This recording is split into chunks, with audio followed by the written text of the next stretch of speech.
raging and angry, and the next moment they are dead sad, and because it's a lot.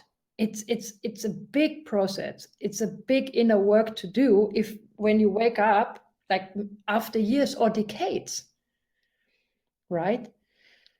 And there's a lot of grief, and there's a lot of anger, and there's a lot of disappointment, and dreams and hopes. Okay, They're all crumble. They're all dashed. they all crumble, and you, as you said, you find yourself in a situation where all of a sudden you as the victim need to justify and explain that not you're the crazy one but the other one. So that's it's like it's Now you have to become a relationship lawyer for yourself. You have to kind of start defending yourself because you everybody's start. believing their lies.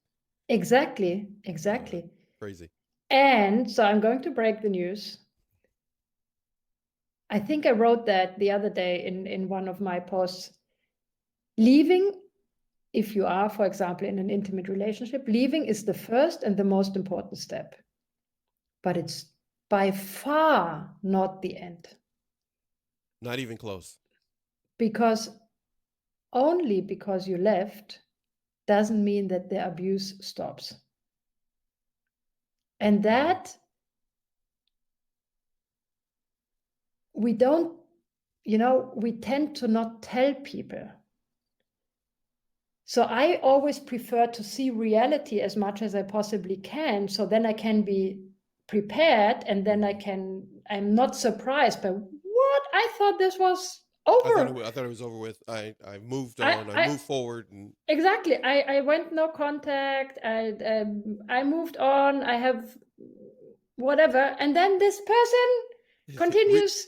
reappearing. Like, and it's not. There's a whole wheel of post-separation abuse that in most of all cases happens after the separation. It is something that regularly happens more than not. So a person, Exactly. if it doesn't happen to them, then they happen to be one of The lucky ones. the few that no, yeah, okay. But pretty much after no contact, as it's kind of what you're saying right now, we're not talking about anything else. If a person goes no contact, they're away from that person. What did you say? Step back. They step back from it, from that person. That doesn't mean that that person is going to end the abuse. There's a pretty good chance they're going to find other ways uh, Yes. to be abusive and stick Yes. around. Yes.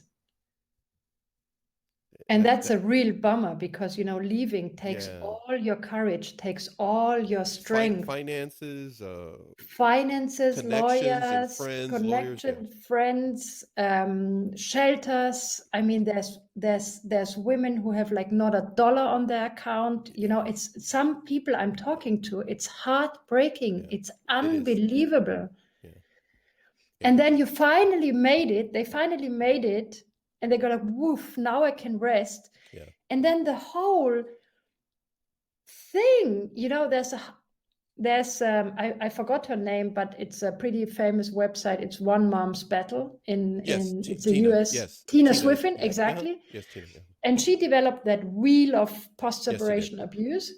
And Yeah. there's like It's, a lot yeah. on that wheel, It's pretty intense. I saw it. Yeah. It's pretty intense. Yeah. Yeah. and it's happening more often than it's not. So that's why it's with a narcissist from day one on, it's not a sprint, it's a marathon. And making sure to do the inner work so we have a sense of stability is going to help us hold it together the best that we can, because the Yeah. onslaught may not be as intense because they're not maybe in our intimate circle or in our homes anymore, but they may still prove to be someone that wants to cause trouble for us later on through court, through other things. They just have nothing better to do than cause trouble. I need to Yeah. put something up here on this posting that we have. This will be Mm-hmm. the last time to put something up for us there. Let me get back over here and do this. I want to take a look at. You have a statement here that says effects of traumatic experiences. Now, the effects of traumatic experiences, it's a big statement within itself. Yes, the effects can be varied. We talked about some right now. But can the effects of traumatic experiences sabotage any future relationships? Of course. I mean, trauma is something that needs to be worked through. It's not, we have, I don't know how you say it in English, but it's like time heals all wounds. Yes, that's an It's expression. not true. Mm-hmm. It's not true. Trauma, that it's not true because it's not a memory in the brain, it's a memory in the nervous system. So, and I bet that many of the listeners and viewers can recognize in themselves when, after having broken up with a narcissistic partner, then after a while they find a new partner, a partner that might be different and more healthy. Mm-hmm. Trust issues come up. The partner doesn't reply to your WhatsApp within X amount of time, and you go like, oh, he found a new woman, she's whatever. There's, for example, trust issues are big. A sense of not being able of ever possibly letting go of just letting go, Yeah.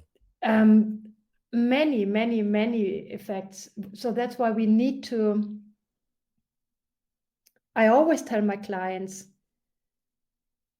we need to work through what happened, and we need to grieve it, and we need to understand, and we need to give it space, and we need to contain it, because it's part of your biography. As much as you don't like it, it's still part of your biography. It's part of who you are. Mm-hmm.